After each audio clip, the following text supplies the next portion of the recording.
Alright, so since this is my first video, while I'm not going to do a shop tour since there's not a whole lot to show, I did want to give an idea of what I'm starting with. So as I keep building and keep doing more projects and keep sharing that with you, you guys have an idea of where I'm coming from and how I started.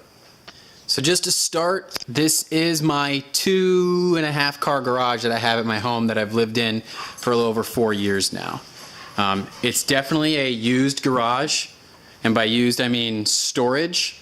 But by no means, I think only one car has ever been parked in here, and it wasn't even mine, it was a buddy's that I was holding for him. One thing that's great, and why I do say it is a 2.5 car garage, is because there is quite a bit of space.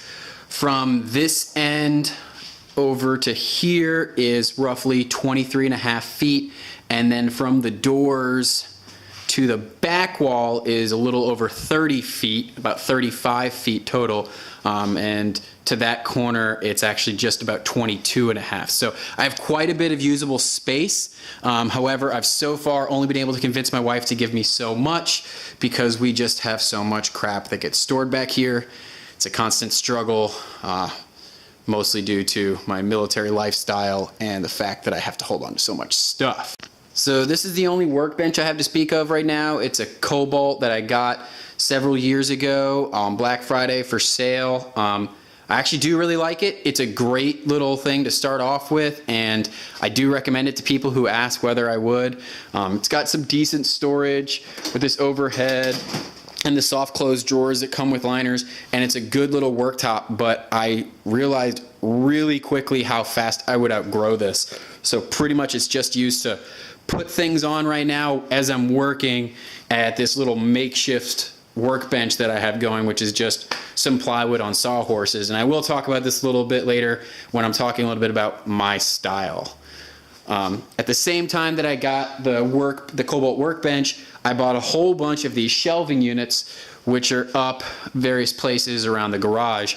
And I had the idea to just put them next to each other to use as workbenches. Not an original idea. It's definitely been done plenty of places before, but it worked out really well for me for a while. It's got good storage, but what I found out is that it is terrible working space.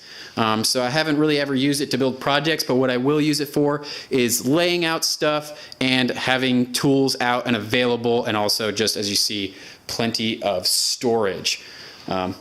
Over here is a brand new thing that I put together. This is a finishing rack and my paints and stuff like that, and that just happened and was just kind of one of those. I had this bookcase that fell apart inside the house that I was going to throw away. Instead of throwing away, brought it out here, salvaged what I could, and was able to move a whole lot of my finishing supplies off these shelves and make them more useful space over here. This is the workings of my, hold on, let me see if I can get a little bit more light over here.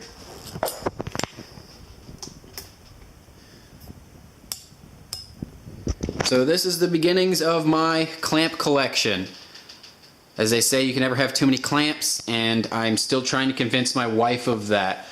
Started off with the quick grips, got some spring clamps, starting to get some bar clamps, and got a couple just regular parallel clamps and some angle clamps and a whole bunch of spring clamps pretty much. But I'm starting. It's a constant struggle. It's one of those things where every time I go to the store, I try and get maybe 1 or 2 more. But the struggle is real, fellas. The struggle is real. I do have a little bit of wood storage over here by ways of the Portamate wood rack system. I absolutely love this system. It was one of those things I bought. It sat on a shelf for a while, and then I finally took a weekend and did a lot of work in the shop, and I put it up, and I loved it so much. I ended up buying a second one, which is doing the same thing, sitting on a shelf until I take the time to put it up. But it does afford me quite a bit of space. I used a couple pieces of MDF and those shutters up there to make some more shelves.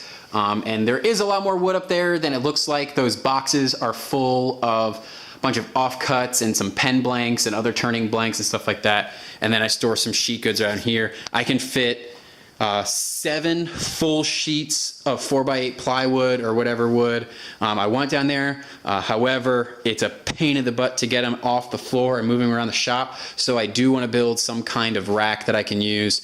Haven't decided which one yet. That's why I haven't made it. And also, I'm really good at overthinking problems and not following through, which is one of those things I'll talk about as we go. I did buy the Portamate sheet mover. I'm not 100% sure if that's the total name, but it's what I have. And actually, I hate it.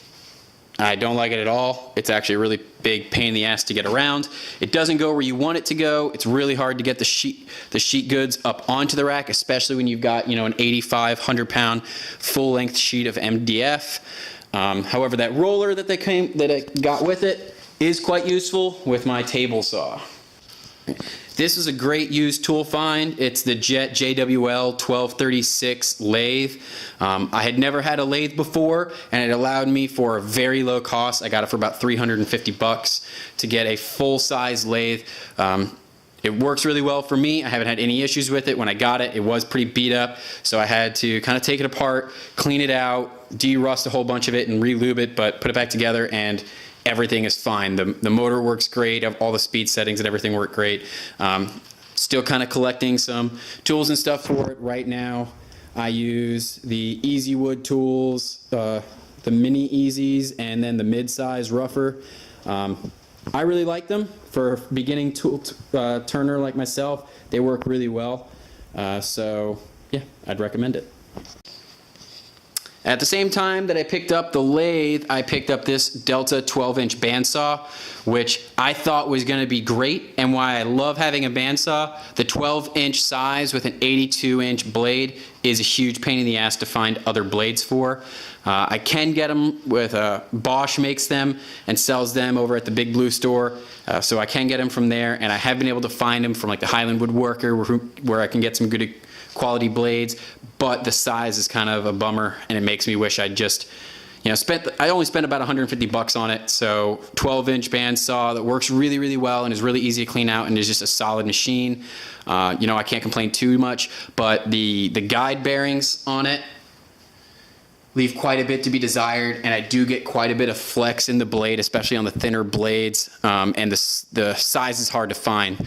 But at the time, I didn't really have enough money to go up to a 14-inch, and I really didn't want to just do a 10-inch, so it worked out okay for me.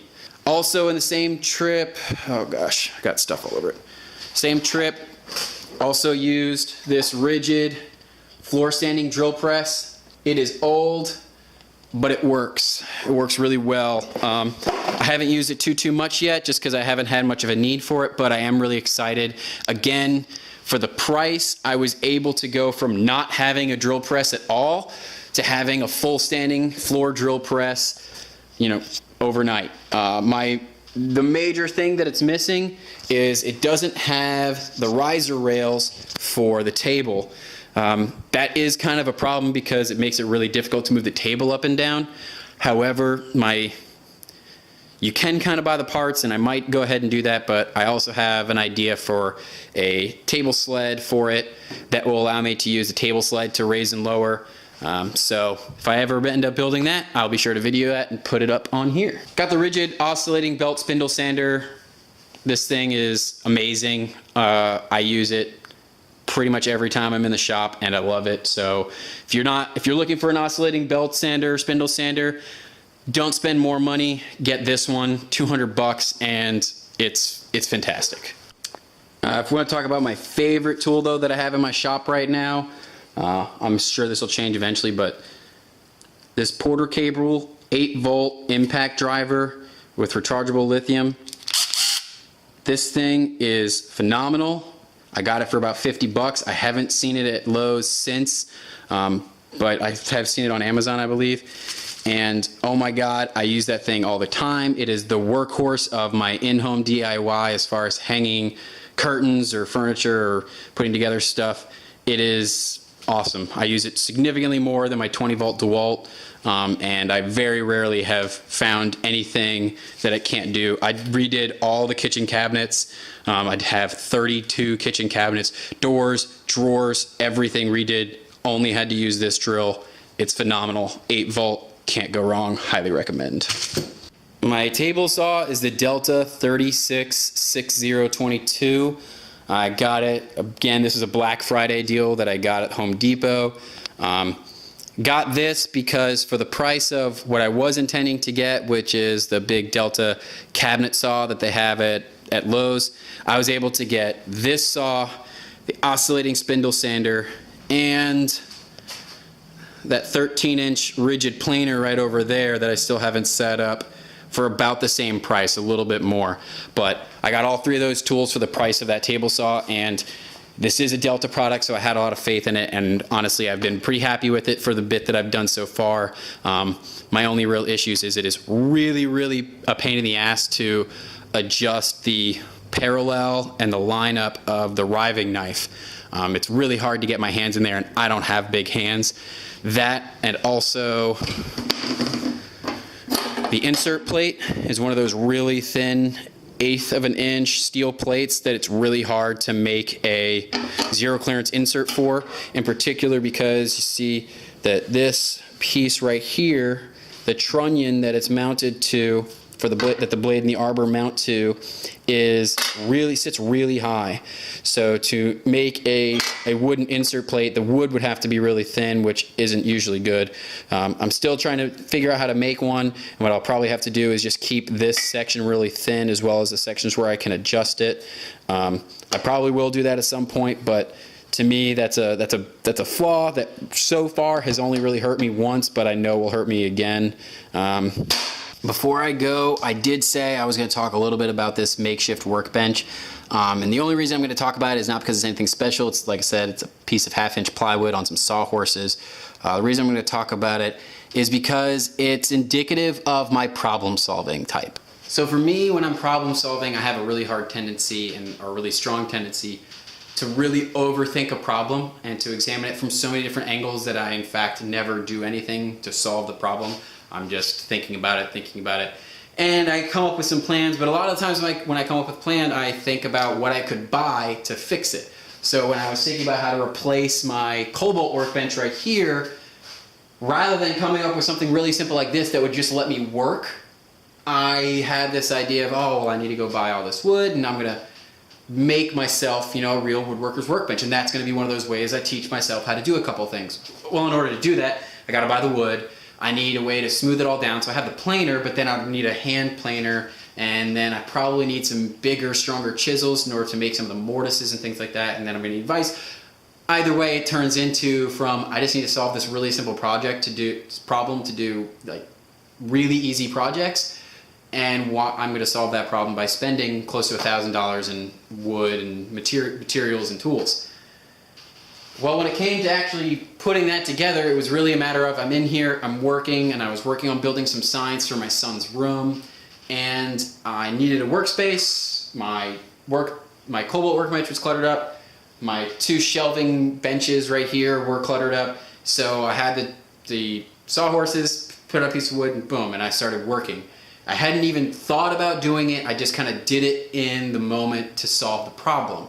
And that's normal for me. I'm way better at solving problems as I'm moving rather than in my head. I can solve the problems in my head, but my solutions aren't always practical, whereas if I just kind of keep moving and keep working, the practical solution presents itself and I'm able to keep going. So that's something I'm going to keep doing, hopefully, and hopefully you guys get to see that. And I want to encourage you, anyone out there who's watching this who is thinking that it's going to take a whole lot of money to get into any of this, either this hobby of woodworking or metalworking or anything, any kind of hobby, practical solutions for the practical problems. Don't always throw money at it.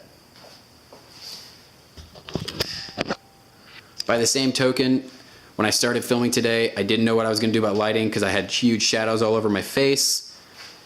And I took a lamp that has been sitting in the corner of this garage for probably 3.5, almost 4 years. Put some LED bulbs in it that I didn't have any use for because I had replaced them, and all of a sudden I had positional lighting that I could use and flood lighting that I could use that was different than what I had on my ceiling that I could use to light my face. Problem solved for literally no money rather than going out and buying some expensive video lighting. I know I didn't really want it to be a shop tour, that's why I didn't really talk over the layout of anything, but I did want to give you guys an idea of what I'm working with. Not that it would have been hard to figure out from any of the videos that I'm going to start to post, but this is where I'm starting from, and this is just the beginning. I've been doing the very, very basics of woodworking now for probably about 6 months. and I'm just starting to get a little bit more serious about it. And by serious, I mean think about it, learn about it, and try and put it into practice, and tell my wife stop buying things so I can make them instead. It's been fun. It's a very good journey, and I'm excited to go on the journey, and I decided to share the journey with you, and hopefully you enjoy it. As I do start working on more of these videos, if you do want to watch and go along with the journey for me, or if this is just your first time watching and you're catching up, please go ahead and click the subscribe button down below. Give me a thumbs up. It lets me know that you guys are interested. I'll keep making, I'll keep posting. You guys keep watching. Alexa, give me some music.